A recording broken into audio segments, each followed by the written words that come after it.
morning, good morning. Live pa rin po tayo napapanood ngayon sa ating social media accounts sa Facebook at YouTube channel ng UNTV at Good Morning Kuya. It's Monday morning, start your day right. Huwag po tayong makakalimot, una sa lahat na manalangin, magtagubilin, ihabilin ang ating mga paglakad sa Panginoon upang tayo ay Kanyang gabayan. Mula po dito sa Pilipinas, bumabati kami sa inyo ng isang good morning. It's time to rise and shine.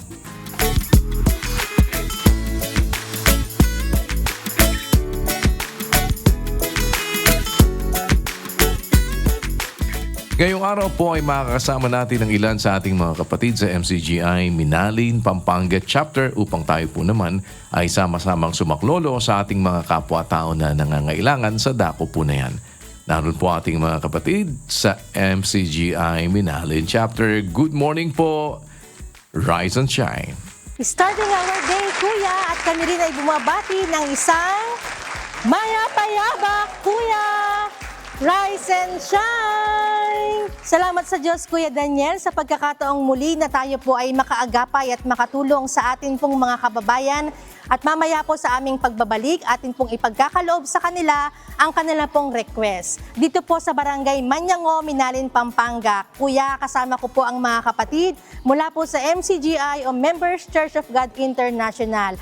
Back to you, Kuya Daniel. Maraming salamat po. Minsan pa, pagpalain kayo ng Panginoon. Salamat po sa pakikipagkaisa. Sana ay manatili tayo na maging maliliit na kasangkapan na ang kabutihan ng Diyos ay makarating sa ating mga kapwa-tao. Keep on shining and keep on caring. At isang magaan, pero sabi nga po nila malasa ito, no? Ito ay putahin na mayroong Asian touch.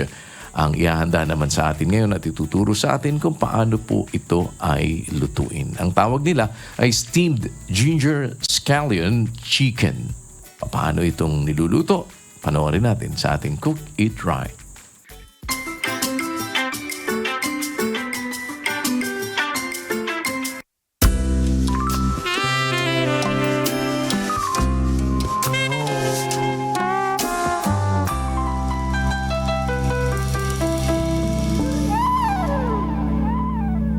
Maayong buntag, Kuya, rise and shine makasambahay. At syempre, may bagong lutong bahay na naman tayong siguradong magugustuhan niyo. This is a quick and easy recipe, pero panalo sa lasa. This steamed dish is juicy, tender, and flavorful. And yes, introducing steamed ginger scallion chicken. Kaya tara, magluto na ta. Let's cook it right!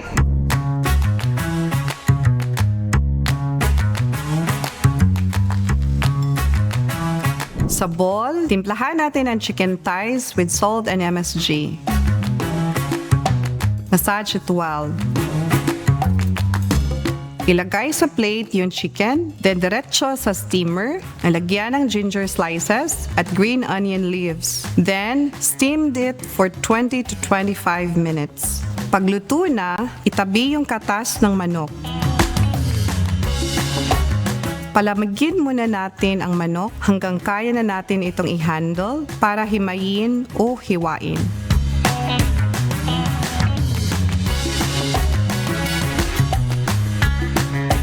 Gawa naman tayo ng sauce. Pagsamahin natin ang garlic, ginger, green onions, salt, at hot oil,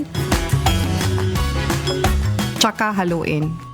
Idagdag natin yung steamed chicken juice, tsaka timplahan ng soy sauce, sugar, at sesame oil. Tsaka haluing mabuti. Ihalo ang sauce sa chicken slices, then serve and enjoy.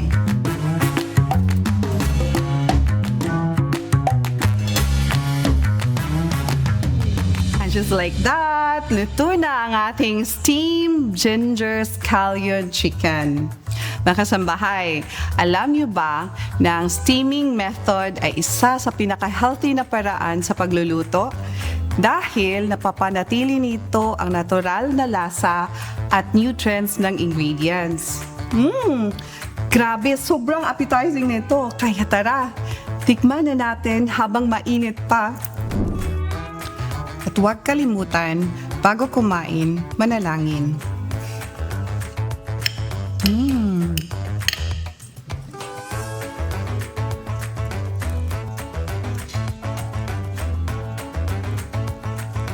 Masarap na masarap.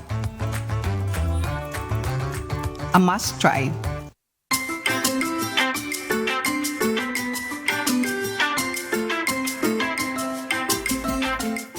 Sa atin pong Wonders of Creation, sa malawak na karagatan, mayroon pong mga nilalang na kilala sa talino at pakikipag-ugnayan. Ito ay ang mga dolphin. Paano nga ba nilang naipakikita ang kanilang kakaibang katalinuhan?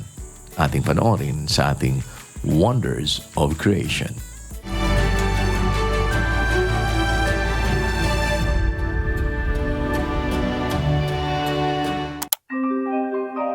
Alam niyo ba na may nilalang sa karagatan na kayang tumawag sa pangalan ng isa't isa at may sarili pang wika? Alam niyo rin ba na sila rin ay nagtutulong-tulong at organize upang manghuli ng pagkain para mabuhay? Ito ay ang dolphins. Na makikita natin ang intelligence in God's oceans.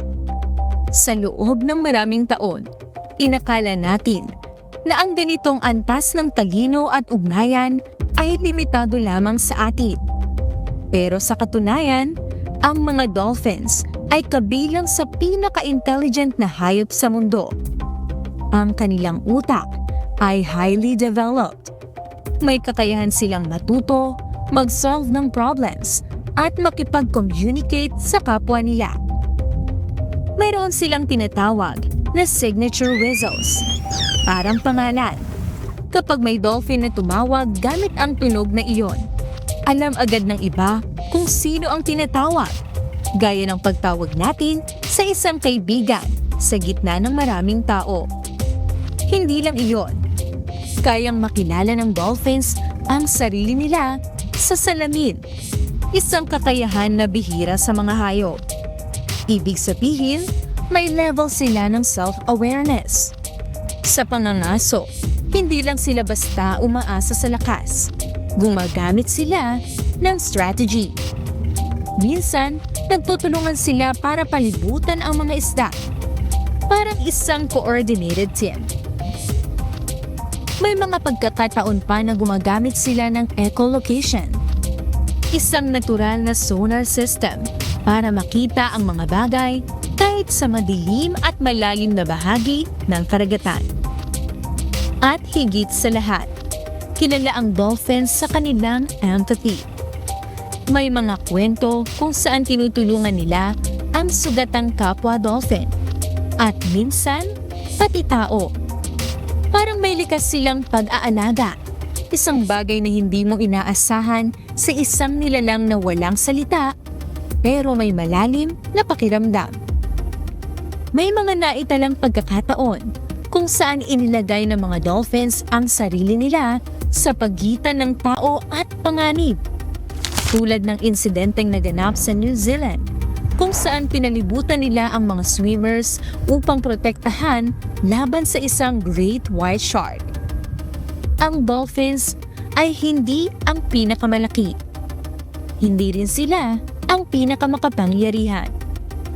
Pero sa kanilang talino at likas na ugali, ipinapakita nila na ang tunay na kahanga-hanga ay hindi nasusukat sa lakas, kundi sa kakayahang umunawa, makiramay, at makipag-ugnayan. Sa tahimik na mundo sa ilalim ng dagat, makikita natin na ang disenyo ng Diyos ay makapangyarihan. Ito ay detalyado, organisado, at puno ng karunungan. Ang intelligence ng dolphins is one of the proof of the many wonders of God's creation.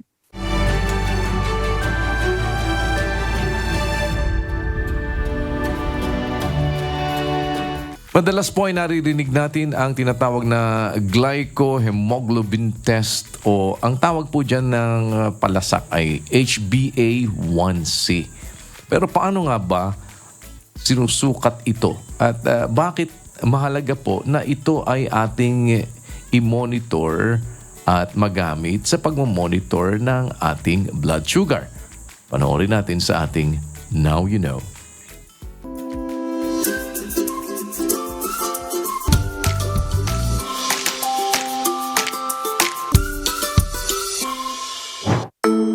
Complication sa mata, bato at puso. Kung may iba pang nais malaman tungkol dito, baka tutulong kung magtatanong sa pinakamalapit na health professional sa inyong lugar.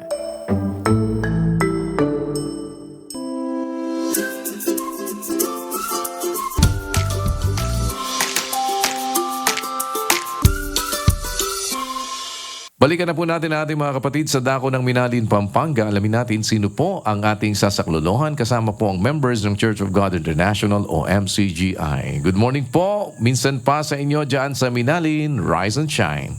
Rise and shine, Kuya Daniel. Salamat po sa Diyos at kami po ay nagbabalik kasama ng mga kapatid sa MCGI o Members Church of God International. At ngayon po, Kuya, ipagkakaloob na po natin sa atin pong mga kababayan dito po sa Barangay Manyango, Minalin, Pampanga. Kasama po namin dito, Kuya, si Kapitan Juan Orlito Dairit at si Ma'am Jonaline de la Cruz, ang kanila pong treasurer.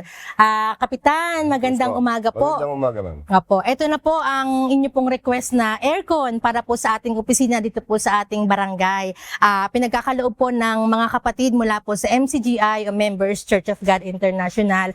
At sana ay maging benefit po sa atin, sa mga kawani po ng ating pong barangay na makapag-alwan man lang po kahit pa paano dahil ngayon sobrang init po ng panahon. Ayan, ay makaramdam po tayo ng kaalwanan sa atin pong pagbibigay ng mga serbisyo sa atin pong mga kababayan. Salamat po. Unang-una po, nagpapasalamat po ako sa inyo sa pagdalo o pagdating nyo rito sa MCGI, kay Kuya Daniel po, sa pagbibigay o pagdonate ng air condition para sa aming barangay. Ito po ay malaking tulong, lalo't tag-init na po ngayon, kahit konting ginhawa lang, makakaranas kami ng aking mga barangay official.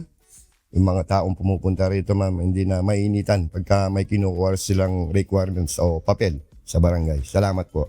Salamat po sa Diyos. At ito po si Ma'am Jonaline. Salamat din po sa MCGI na kayo po ang naging instrumento na magkaroon po ng air condition ang barangay. Thank you po. Sana po ay marami pa kayong barangay na matutulungan, and God bless you all po. Thank you. Salamat po sa Diyos at makakaasa po kayo, Kap, Ma'am Jonaline, na sa tulong at awa ng Diyos, kagaya po ng palaging itinuturo po sa mga kapatid sa Members Church of God International, kung papaanong kami po ay makaagapay at makatuwang sa ating pong mga kababayan. By all means, sa tulong at awa ng Diyos, nariyan lang po, awat tulong po. Kaya salamat po sa Diyos, Kuya Daniel, at muli po kami pong mga magkakapatid mula dito sa Barangay Manyango, Minalin, Pampanga. Kami po ay nagpapasalamat na palagi sa Diyos dahil MCGI cares, MCGI shines, to God be the glory. Lugod! Dakal salamat po karinganggang kapatid tamo Ken, King Minalin, Pampanga. Maya payabak po kay Kongan. Salamat po sa patuloy na pakikipagkaisa po ninyo. Pagpalain kayo ng Panginoon, mga kapatid. Keep on shining and keep on caring. Tunghayan naman natin ang kwento ng pagsisikap ng isa nating kababayan na itinaguyod ang kanyang pamilya sa pamamagitan ng pamamasada ng tricycle. Kahit mahirap, huwag susuko. Laban lang.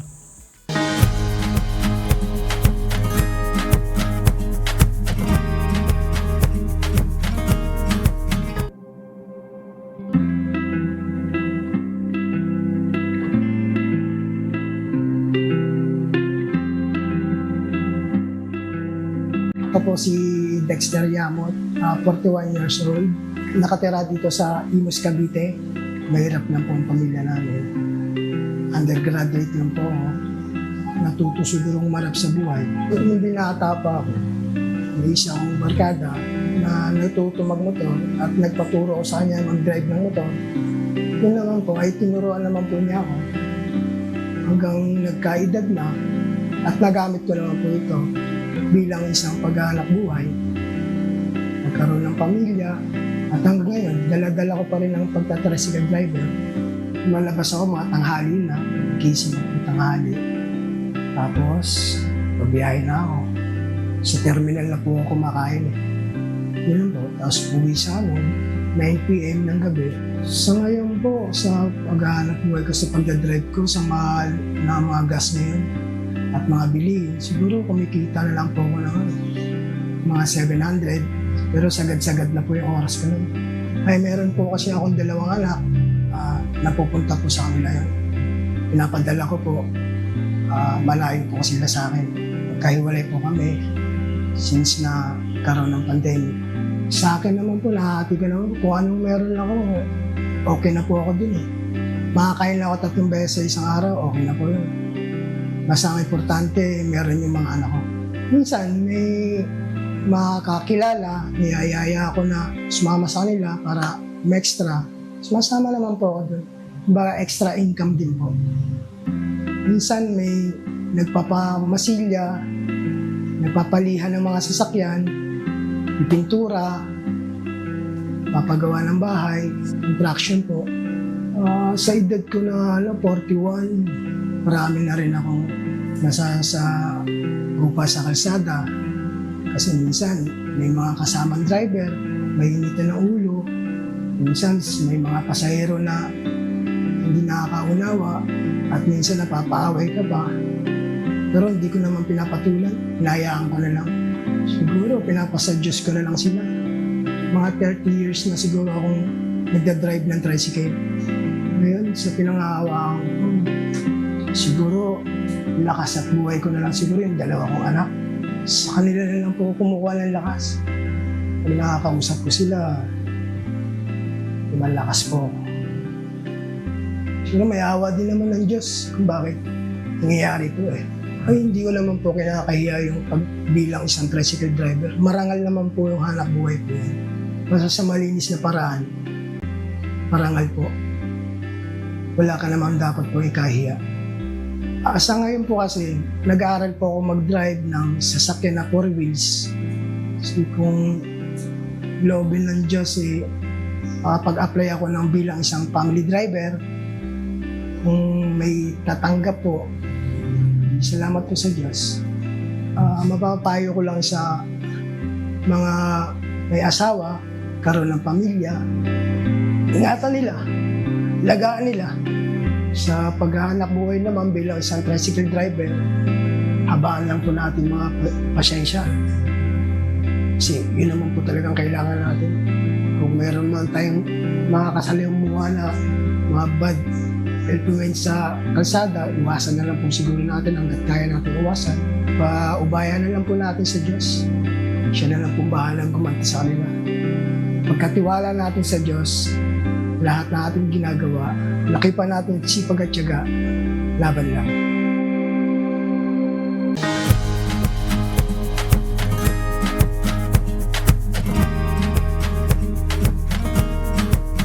Sa atin pong viewpoint, nagtanong tayo sa ating mga kababayan upang alamin ang kanilang pananaw tungkol sa isang issue. Ito naman po ay may kinalaman sa pagpuna sa mali ng isang nakatatanda. Pakinggan natin ang kanilang naging tugon at alamin din naman natin ano ang sinasabi ng banal na kasulatan tungkol sa mga bagay na ito.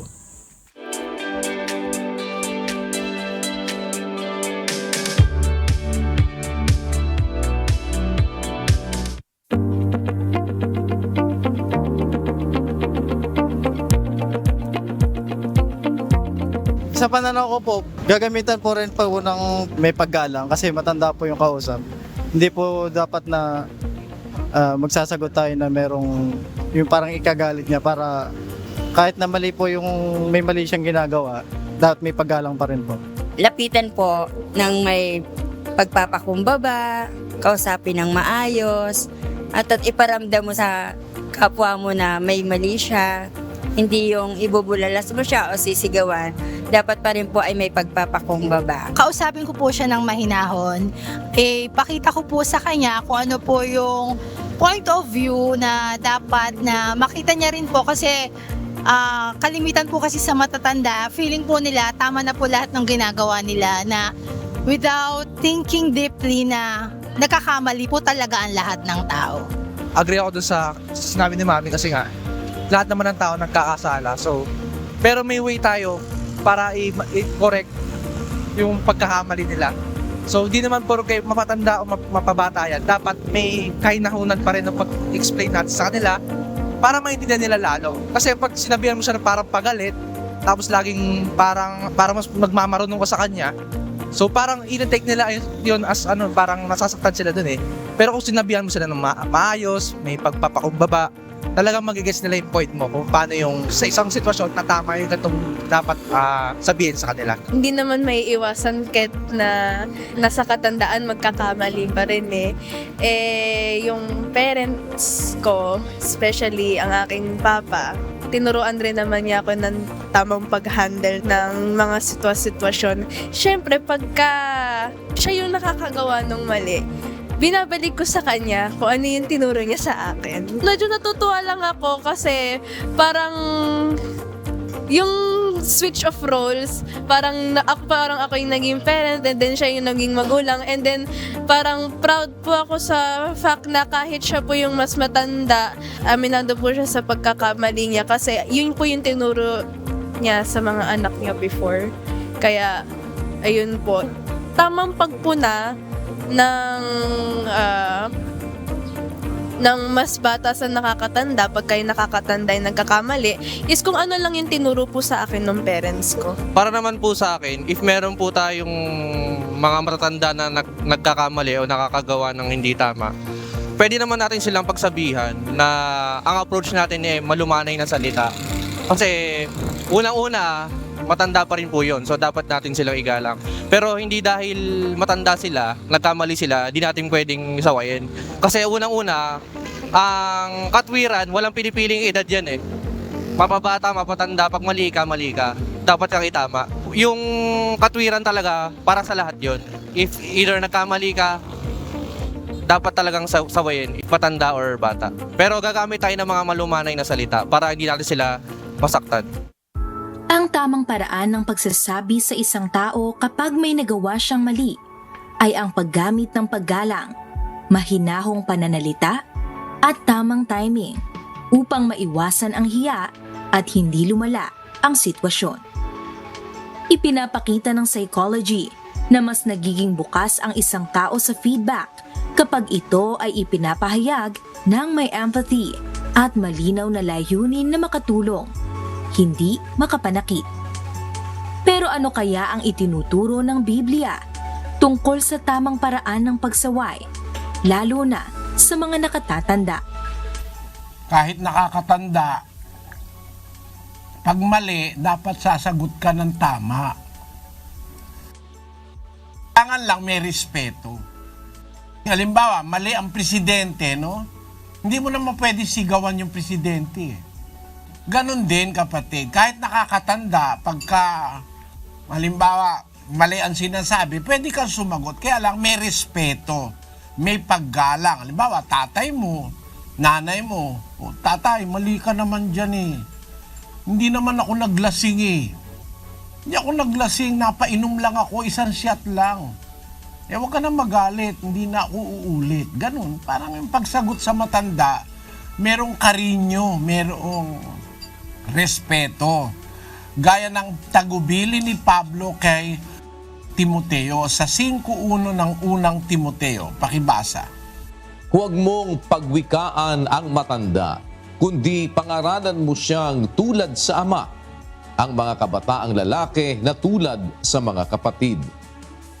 Ang mga babaeng matatanda na tulad sa mga ina, at ang mga kabataang babae na tulad sa mga kapatid na babae sa buong kalinisan. Sabi ni Pablo kay Timoteo, huwag mong pagwiwikaan ang matanda, huwag mong papagalitan. Mas matanda sa'yo, papagalitan mo parang ikaw ay nakakatanda pa sa kanya. Kahit na si Timoteo ay tagapangasiwa na ng iglesia, isasabilin ng Diyos sa kanya sa pamamagitan ni Pablo, huwag mong papagalitan yung matanda.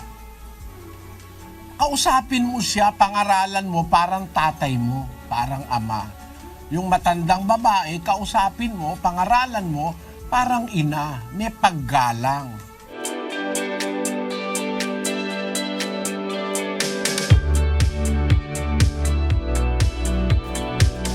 Sa atin pong layunin na patuloy na maipalaganap ang paggawa ng kabutihan at makapagpakita tayo ng pag-ibig sa ating mga kapwa-tao. Muli po, isang social experiment ang ating isinagawa.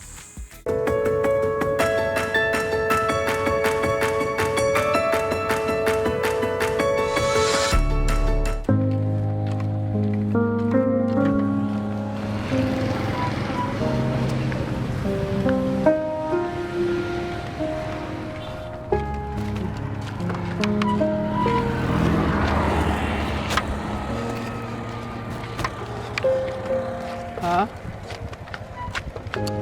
Ha? Ay. Ay, salamat ha. Ay, thank you. Ay, salamat.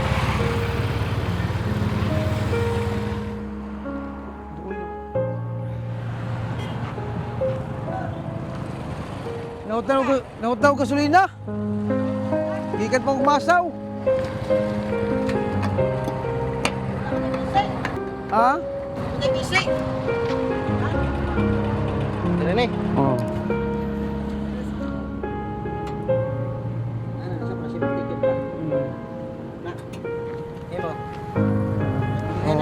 Oh.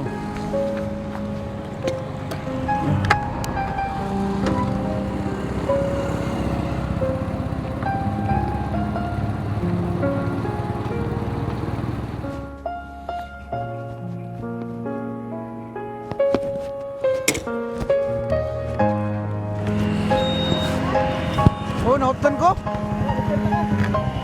Naikuan na, sinanda. Sige, salamat. Kaya na ako, hubsan ko gas.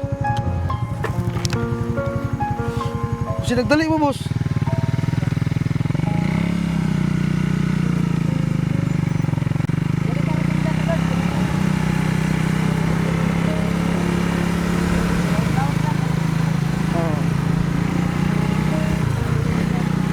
Lagi. Hello. Oh, napakubang kasi. Nahod na ng gasolina, oy. Wala pa akong kapalit ng baloy, kayo wapay kuhan, wapay kita. Kami ngaw. Boss, nahod na ng gasolina, boss. Bagtas na lang ako, pwede ng 30, boss. Oo. Salamat kayo, boss. Salamat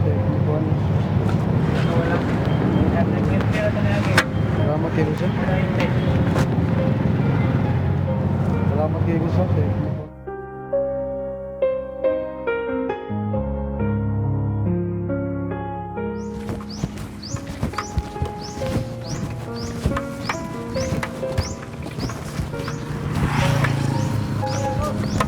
Ubos na kong gasolina.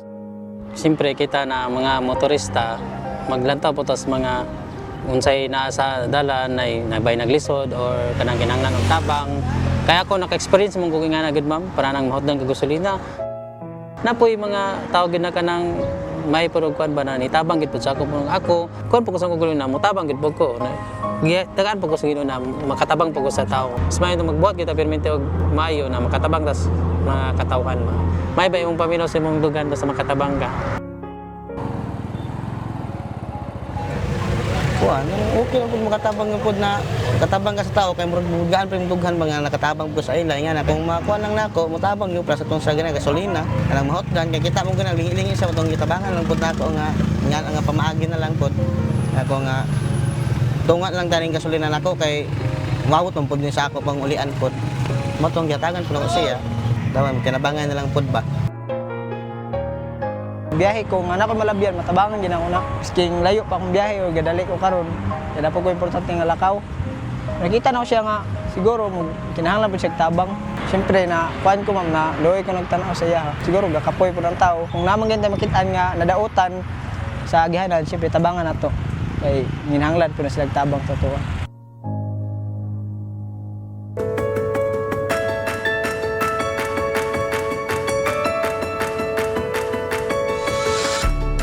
Ngayong araw po na ito ay nagpapatuloy na ang atin pong medical mission sa Barangay Tenejero, Orani, Bataan. Nagsimula na po tayo ng registration kanina pang 5 o'clock in the morning at hanggang 9 o'clock po ito tatagal. Kaya yung mga malapit sa area, maaari pa po kayong makapagsadya.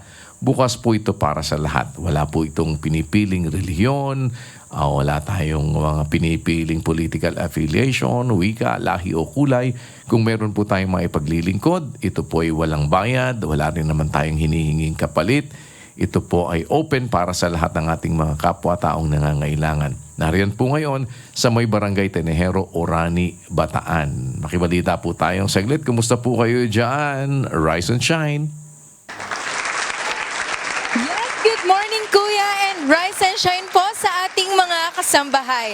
Para po muli sa ating live update sa pag-ikot ng ating MCGI Clinic dito sa Bataan. Gaya po ng sabi niyo Kuya, naririto po tayo ngayon sa Barangay Tenejero sa bayan ng Orani, Bataan. Kung saan kanina po ang alas 5 ng umaga sa pagbukas po ng ating registration ay nagsimula na rin po yung pagdating ng ating mga kababayan na makakapagpa-register po sila or para agad na makapagpa-register sa kani-kanilang services na ia-avail ngayong araw. At from registration naman po ay pwedeng-pwede na po sila mag-proceed sa mga susunod pa nating steps sa ating proseso po dito sa ating medical mission. So after registration ay mag-proceed po sila sa ating vital signs area. Kasama po natin dyan yung ating mga UNTV News and Rescue Team and yung iba nating mga volunteers kung saan sila po ay kukuhanan ng kanilang blood pressure, temperature, and other initial information na kakailanganin po ng ating mga doctors. And then after that, ay pwede na po silang mag-proceed sa kanilang respective waiting area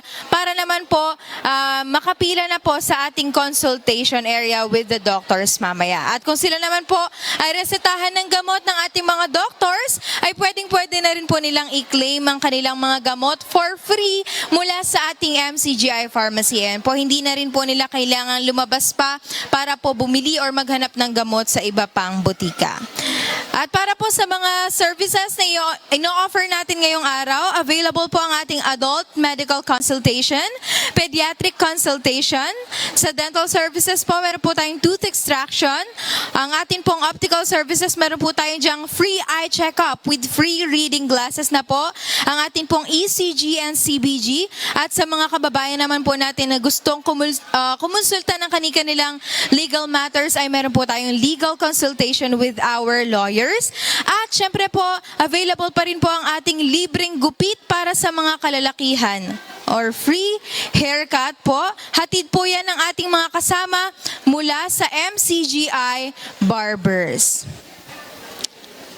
At syempre po kuya, hindi po natin makakalimutang i-acknowledge ang ating mga napakasipag at masiyahing MCGI volunteers and staffs na atin pong katulong every Monday sa pagbibigay ng libreng serbisyo sa ating mga kababayan. Yes po mga kababayan, ito po ay every Monday isinasagawa at open po ito para sa lahat. At hanggang mamaya po, open pa rin po tayo hanggang 9 a.m. kaya pwede pa rin po kayong humabol. Kaya kung kayo po ay malapit dito sa ating area, sa covered court po ng Barangay Tenejero, ay mangyari lamang po, pwede po kayong pumunta dito. And muli po namin pinapaalala na sa layunin po na kami po ay makatulong sa ating mga kapwa, wala po tayong kailangang bayaran dito. At lahat po dito ay welcome, wala po tayong pinipiling lahi, reliyon, edad, or any group affiliation. Basta po nangangailangan, ay welcome po dito sa atin. Basta po sa atin pong kayang tulungan. At God willing po, magkita-kita naman po tayo sa ating susunod na live update sa ating MCGI Clinic. Diyan naman po sa Barangay Pantalan Luma sa bayan muli ng Orani, Bataan. At ito po ang ating live update. Balik po sa inyo, Kuya. Maraming salamat po once again sa lahat ng ating pong mga kapatid naman sa MCGI na kasama po natin na nagsisirbisyo para po sa ating mga kababayan dyan sa Barangay Tenejero sa Orani, Bataan. Tuloy-tuloy po ang ating medical mission na yan. Libre naman po yung pangtawid gutom pa ninyo habang kayo naghihintay.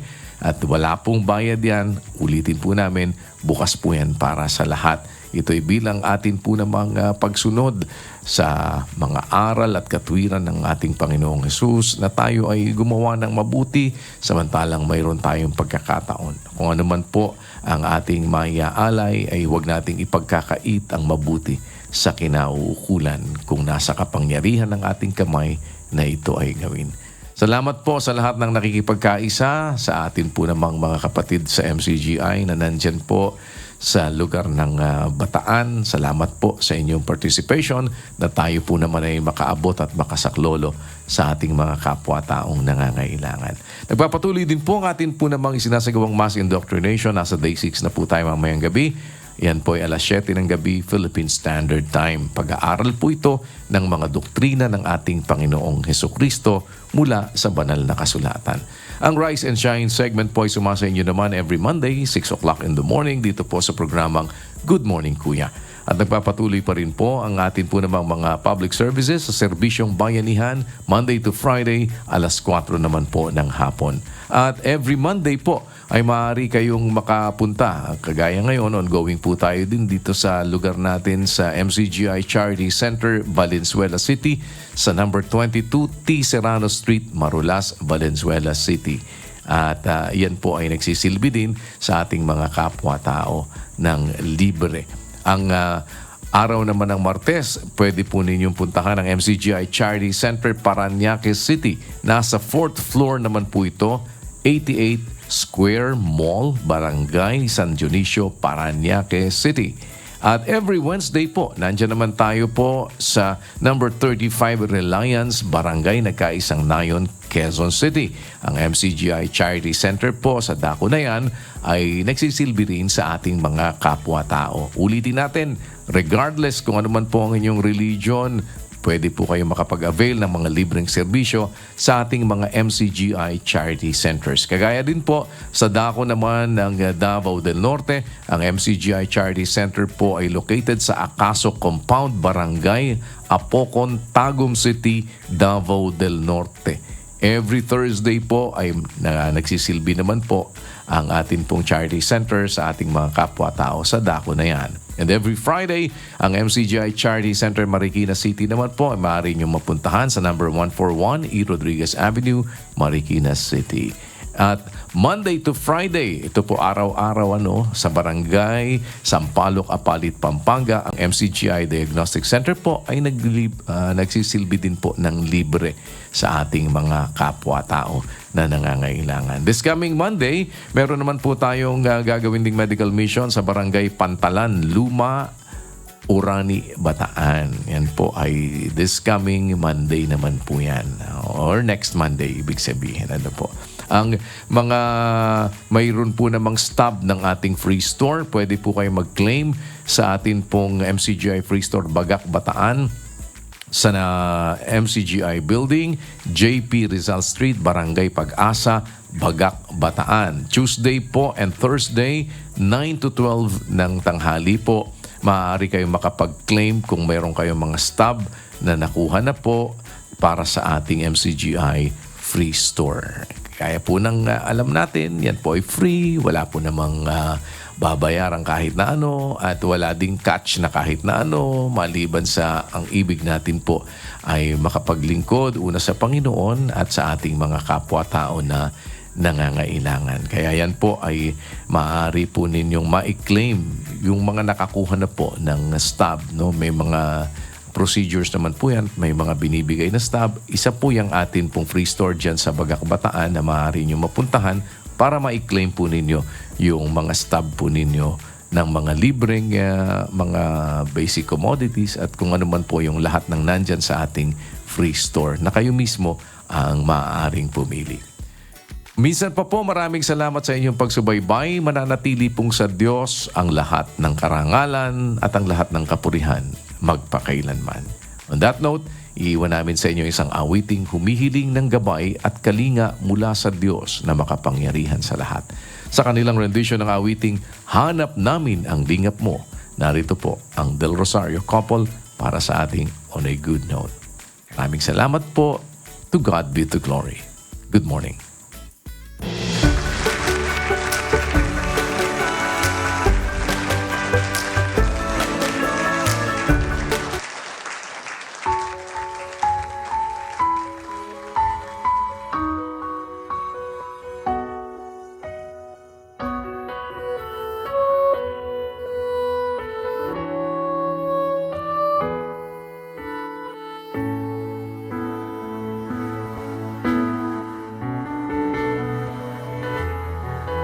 Puso namin, Ama, sa'yo'y binubuksan.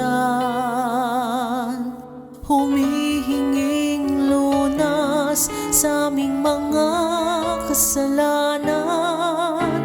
Hugasan mo ang lahat ng karumihan sa ngalan ng iyong anak. Kami ay pakinggan.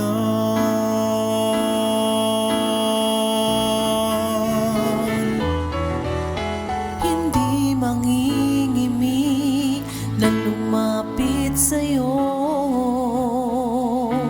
Hindi mahihiya na sambitin pangalan mo. Pagkat saan pa ba kami patutungo? Sapat ang awa na nagmumula sa dulang mo. Hanap namin ang ingat mo sa araw-araw. Umaasang hirap namin malulunasan. Magtitiis kami, tulungan lamang. Pangako mong buhay, laging inaasam.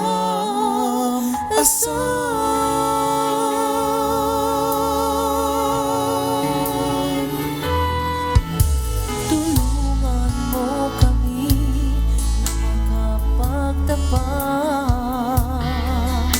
sa aming tungkulin na sa'yo ay tinanggap. Naway manatili kung paano mo tinawag. Sa piling mo ligaya ay aming malalasan. Hanap namin ang ingat mo sa araw-araw. Umaasang hirap namin malulunasan. Magtitiis kami, tulungan lamang. Pangako mong buhay, laging inaasam.